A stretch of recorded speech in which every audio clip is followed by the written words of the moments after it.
We go back to Minneapolis. After the carnage that was unleashed upon a Catholic church, injuring many, including the death of 2 young children,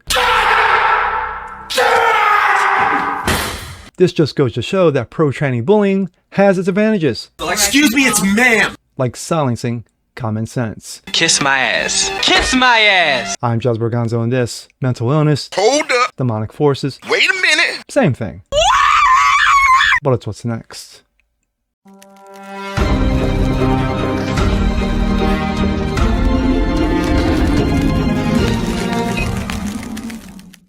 What's up, everyone? Jazz Berganzo, what's next? Your daily dose. Hope you guys are feeling good today on this Tuesday. Well, have you heard anything with Minneapolis lately? You know, what's going on? Anything referencing to the, I don't know, the shooting that took place there at a Catholic church, Catholic school? You know, while children were praying, a number of people got injured. 2 children lost their lives because of a severely mentally ill dude who thought he was a chick, by the way. Anyway, what happened shortly after that? You had the Mayor Jacob Frey, come out begging and pleading, do not attack the trans community. The trans community had nothing to do with this. His transmentalism had nothing to do with his mental illness. You sure about that, Jacob? You sure? And then, of course, after that, Jacob Frey just went along his way. Funny how quickly the manifest, the shenanigans that came out afterwards, you know, bullets with Trump's name on it, where's your God, you know, maps, schematics, like this guy was playing this for some, quite some time.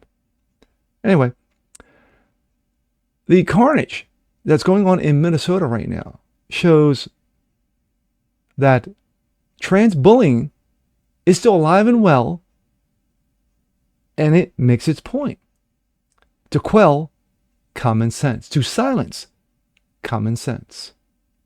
And here we go. This comes out of New York Post. Minnesota's carnage shows how pro-trans bullying silences common sense. And of course, that is the lovely Robert Weston right there. Westman, excuse me. Before Robert Westman murdered 2 children and wounded many more in Minneapolis Annunciation Catholic Church, Robert, a troubled teen whose mother worked for the parish. Robert's mother approved the change, but after Robert became Robin in 2020, the teen's psychological problems obviously didn't go away. They led 5 years later to this carnage. A serious discussion of transmentalism, mental illness, and violence is long, long, long overdue.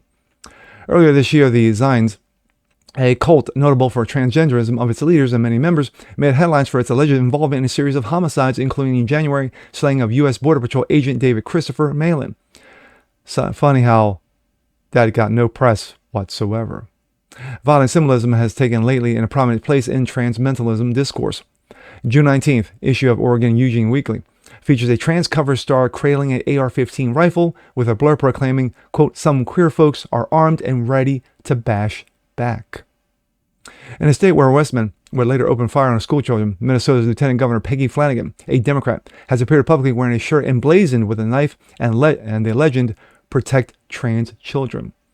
No one can say Westman didn't receive enough protection. The trans killers' victims were another matter. Even liberals who generally support transgender protections should not consider what blatant warning signs may get ignored in cases like Westman's for fear of noticing them would be politically incorrect. Yes, that would be wrong or offend somebody. The left's urge to defend anyone who claims to be transgender can lead to make excuses for disturbing behavior that may not have anything to do with gender dysphoria. All children deserve to be protected, and that includes protecting them from adults who have recklessly tried to affirm any doubts that a minor has about his or her identity.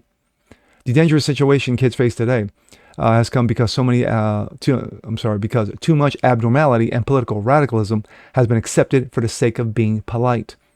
Shortly before Westman's rampage, I encountered an illustration of this phenomenon. A libertarian school scholar at a college in a red state griped about Facebook about a Florida school district that terminated the contract of a teacher who used a student's, quote, preferred name. That is a name signaling a sex change in school. This was a scholar, and I thought, as a middle of the road or slightly conservative. So I was shocked by the argument. It came down to the claim that calling a child by any other name that he or she wants to be known by should never be controversial. It was just like using a nickname. As if calling William Billy is the same as calling him Barbara. Of course, we know not to be the case. Florida's law, in fact, is quite liberal. In fact, transgenderism affirming names to be used in school as long as parents provide explicit permission for the change, which is surprisingly, especially when you have a governor who is so savage like Ron DeSantis. So that surprised me. The Private County teacher flouted the law and seized a role only parents could suppose to have. Minors are minors, precisely because they cannot make decisions that are most important for themselves. They have to be under an adult tutelage, mainly their parents. Yet even as a red state libertarian intellectual who should have been against a public school teacher usurping a parental rights under any scenario, believe these public employees should have more power over a child's identity than their parents, the need to be accountable is to the law. This is sick. A teacher encouraging a child to adopt a new sex is at least having intrusion into the child's development as a teacher urging a pupil to change their religion. It's also an invitation of grooming. A teacher can lead a minor down his path just by claiming the pupil took this step. If liberals or libertarians and want to keep the state out of child's religious information, how can they say it's okay for a state employee to get involved in deciding in a child's sex? The radicalism of the idea didn't surprise me. I expect the far left to advocate such things. But this Facebook post told me that I had seriously underestimated the extent to which the far left ideas had seeped into everyday discourse.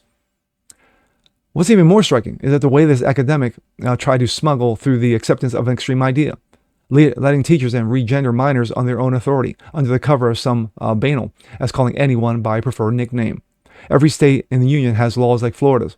Parents can certainly make mistakes, but safeguarding their rights is a first step to safeguarding children. And parents themselves should be watchful. Not only signs for teenagers' troubles run deeper through pronouns, but signs of adult and contributing to psychological crises. Wow, very in-depth. This is total agreement, first of all, that this discussion, just like we haven't had a true race discussion in decades, we haven't had a true discussion on mental illness for decades, and especially with transgenderism. Transgenderism is a mental illness, a severe mental illness, borderline demonic, or you may say even fully demonic.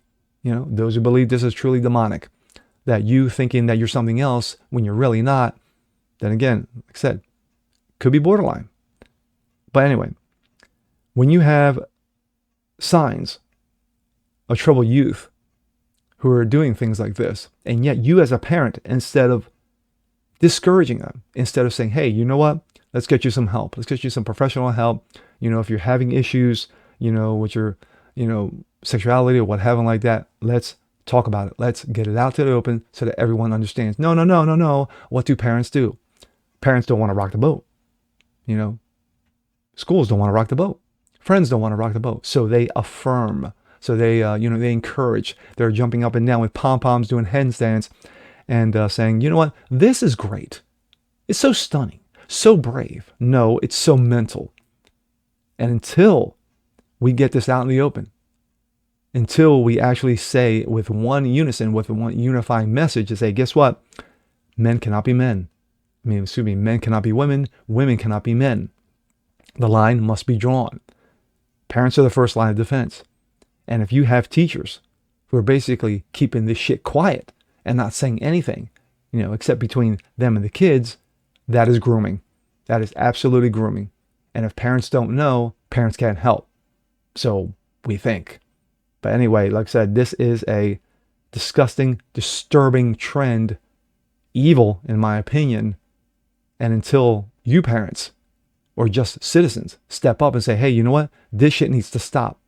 Hollywood is jumping up and down celebrating shit like this. When you have how many celebrities have come out and said, you know, my kid's trans, my kid's bi, my kid's bilateral, whatever, name it. Charlize Theron, anyone? What's her name from Sex and the City? Nixon or whatever her name is. Anyway, who's got like, so I forgot how it just boggles the mind that how many celebrities, quote unquote, are going along with this instead of stepping up and being real parents and saying, you know what, this shit needs to stop. I'm not going to affirm anything. The fact of the matter is, you're a boy, you're a girl, end of story. But no. Because of political correctness, because of wokeness, we don't want to offend anybody. There's sensibilities, so we walk on eggshells all the time. This is ridiculous. It's evil. It's satanic. Until people start standing up, shit like this is going to continue. There are going to be more Robert Westmans like this. And that's truly sad and truly terrorizing. And with that being said, I'm Jazz Borganzo. This is What's Next. Want to see more like this? Please leave a comment below. Like it, share, subscribe to it. Hit that notification bell so you guys never miss a thing. Continue spreading the word about the show. Appreciate you guys watching as always. And we'll see you next time. Peace.